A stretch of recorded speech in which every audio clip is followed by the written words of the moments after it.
অন্তঃসার শূন্য বাজেট। এখন একটা গুরুত্বপূর্ণ কথা বলেছে এই বাজেটে, ব্লু ইকোনমির কথা, সুনীল অর্থনীতির কথা। শুনতে খুব ভালো লাগে, খুব শক্তিশালী জিনিস এটা, কিন্তু কাদের জন্য সেই পলিসি এখনো ঠিক না। কিন্তু আমি আতঙ্কে আছি। সবকা সাথ সবকা বিকাশের গল্প শোনালেও উন্নয়নের সময়ে, অধিকারের সময়ে নির্দিষ্ট কয়েকটি ধর্মীয় সম্প্রদায়কে তারা দূরে সরিয়ে রাখার চেষ্টা করে। বিজেপির অন্যতম একটা পলিসির মধ্যে যে মুসলমানদেরকে টাইট দিচ্ছে দেখানোর নামটাই উন্নয়ন। এই বাজেটের মধ্যে যত ভুল জায়গা আছে সবটাকেই চাপা ফেলে দেবে যে মাইনরিটি ফান্ডে কাট হয়েছে। সব ডিপার্টমেন্টের ফান্ডের টাকা বেড়েছে, মাইনরিটি ডিপার্টমেন্টের টাকা কমে। 5,700 কত কোটি টাকা ছিল লাস্ট ইয়ারে, এবারে 2,165 কোটি টাকা। এই সংখ্যালঘুদের বরাদ্দ কমানো টাকা এরা রাজ্যের উন্নয়ন বলে চালাবে সারা বছরে। সংখ্যালঘুদের বড় অত্যাচারটাকে এরা রাজ্যের উন্নয়ন বলে চালায়।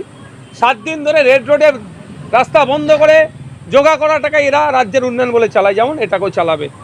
তবে একটা কথা আমি বলবো, বিগত 4টে অর্থবর্ষ যদি আপনারা দেখেন, পশ্চিমবাংলার সরকার ছিল, বিগত সরকার যে টাকা বরাদ্দ করত সে টাকা কিন্তু সংখ্যালঘু উন্নয়নের খাতে ব্যবহার হতো না। 50% কভার করতে করতো না।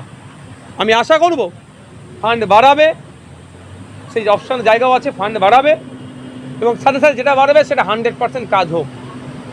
আর একটা আপনাদের বলে যায়, যে ব্লকে 20% সংখ্যালঘু মুসলমান মানুষ বসবাস করতেন সেই ব্লকটাকে মাইনরিটি ব্লক হিসাবে ট্রিট করা হতো। সেই ব্লকের স্কুল এডুকেশন থেকে শুরু করে অন্যান্য ডিপার্টমেন্টে সংখ্যালঘু উন্নয়নের বরাদ্দকৃত টাকা থেকে খরচ করত। আমি এই যে নতুন সরকার এসেছে, এই সরকারের কাছে এই আবেদনটাও রাখবো, ওই সরকারের মতো দ্বিচারিতা আর করবেন না, ফান্ড বাড়াবেন এবং প্রকৃত অর্থে মাইনরিটি অ্যাফেয়ার্স ডিপার্টমেন্টে যে যা কাজগুলো করা দরকার সেটা করবেন। দেখুন, একাধিক দিক আছে। খুশি বা অখুশির থেকে বড় কথা হচ্ছে একাধিক বিষয় নিয়ে চর্চা আগামী দিনে বিধানসভার মধ্যে করবো, লাইভ হবে, আপনারা সেখানে দেখতে পাবেন। আমি এটা গুটি কয়েক কথা বলবো। এখানে এক্সপেন্সের কথা হয়েছে, ইনকামের সেই রাস্তা দেখাতে পারেনি এই বাজেটে। এটা সব থেকে বড় যে দিকগুলো আছে তার মধ্যে একটা। আর একটা দিক আছে যে নিয়োগের ক্ষেত্রে যেটা বলেছে, মাত্র 1 লাখ নিয়োগের গল্প শুনিয়েছে। একটু ভেবে দেখুন যে এই মুহূর্তে পশ্চিমবাংলায় প্রায় সরকারি শূন্যপদের সংখ্যা প্রায় 10 লক্ষের কাছাকাছি। সে নিয়ে কোনো মাত্র 1 লাখের কথা বলেছে, কবে হবে না হবে নির্দিষ্ট টাইমও দেয়নি। দ্বিতীয়ত, শুধু ম্যাক্সিমাম জায়গায় প্রতিশ্রুতি দেওয়া হয়েছে, বাস্তবায়ন কতটা হবে, কিভাবে হবে সেই পলিসিও কিন্তু ঠিকভাবে উল্লেখ করা হয়নি। চতুর্থ, যেটা বিজেপির অন্যতম একটা পলিসির মধ্যে যে মুসলমানদেরকে টাইট দিচ্ছে দেখানোর নামটাই উন্নয়ন। এই বাজেটের মধ্যে যত ভুল জায়গা আছে সবটাকেই চাপা ফেলে দেবে যে মাইনরিটি ফান্ডে কাট হয়েছে। সব ডিপার্টমেন্টের ফান্ডের টাকা বেড়েছে, মাইনরিটি ডিপার্টমেন্টের টাকা কমেছে। সবকা সাথ সবকা বিকাশের গল্প শোনালেও উন্নয়নের সময়ে, অধিকারের সময়ে নির্দিষ্ট কয়েকটি ধর্মীয় সম্প্রদায়কে তারা দূরে সরিয়ে রাখার চেষ্টা করে।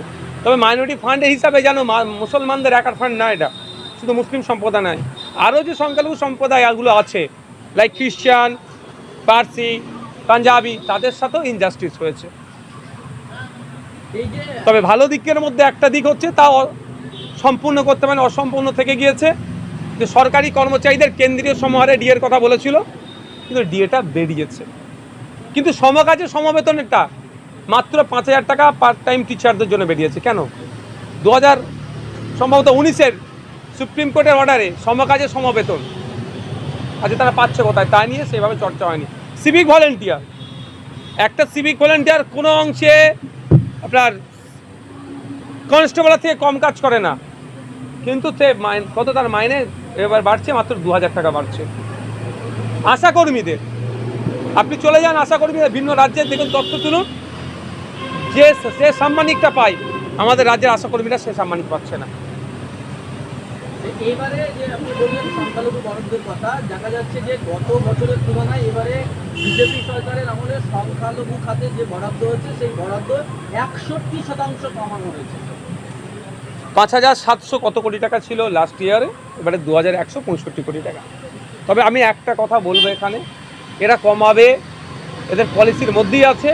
এই সংখ্যালঘুদের বরাদ্দ কমানো টাকা এরা রাজ্যের উন্নয়ন বলে চালাবে সারা বছরে। সংখ্যালঘুদের উপরে অত্যাচারটাকে এরা রাজ্যের উন্নয়ন বলে চালায়।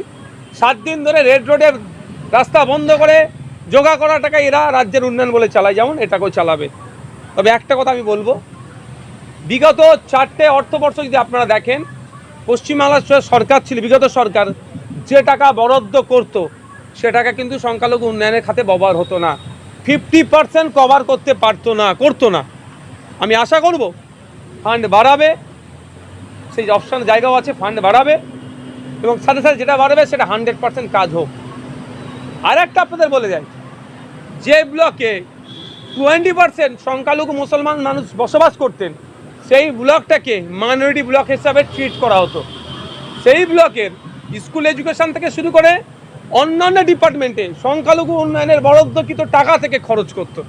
আমি এই যে নতুন সরকার এসেছে, এই সরকারের কাছে এই আবেদনটাও রাখবো, ওই সরকারের মতো দ্বিচারিতা করবেন না, ফান্ড বাড়াবেন এবং প্রকৃত অর্থে মাইনরিটি অ্যাফেয়ার্স ডিপার্টমেন্টে যে যা কাজগুলো করা দরকার সেটা করবেন। ওভারঅল যে বাজেটটা হলো সবকিছু নিয়ে আইএসএফ এর তরফ থেকে আপনি কি খুশি?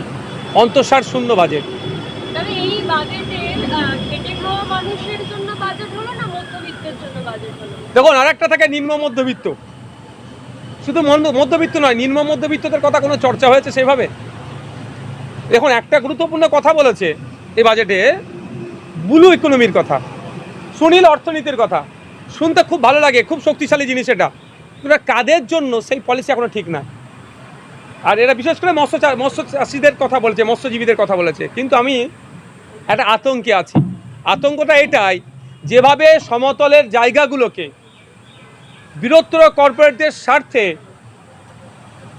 জমিগুলোকে নির্দিষ্ট কয়েকটা শিল্পপতি গোষ্ঠীর হাতে তুলে দিচ্ছে, এই মৎস্যজীবীদের ক্ষেত্রে ব্লু ইকোনমির কথা বলে এটাও আবার তাদেরকে বরাদ দিয়ে দেবে না তো, এই আতঙ্কে আমি আছি। ফলে গরিব যে মৎস্যজীবীগুলো আবার বঞ্চনার শিকার হবে। আমরা চাই ক্ষুদ্র মাঝারি মধ্যবিত্ত যে ব্যবসায়ীগুলো আছে সরকারের বড় প্রকল্পের সাথে তারা অ্যাটাচমেন্ট হোক, কিন্তু সেই জায়গা সরকার সেই অর্থে দিতে চাইছে না। পিপিপি মডেলের কথা বলা হয়েছে, কিন্তু পিপিপি মডেলটার জন্য অ্যাচিভমেন্ট করার জন্য, সেখানে পৌঁছানোর জন্য আমার পাড়ার আপনার পাড়ার যে 6,000 টাকার একটা কাজ করে সংসার চলতে, সে কি পারবে? তার জন্য নির্দিষ্ট কোনো রূপরেখা দেখাতে পারলো না। দাদা, হকারদের নিয়ে এত কিছু হলো কিন্তু এই বাজেটে হকারদের কোনো উল্লেখই নেই। এনে তো আমরা বিরোধী, আমাদেরকেই বলতে হবে। আমরা তো চাই সরকার চলুক সংবিধান সম্মতভাবে, সরকারি কার্যক্রমকে চালা।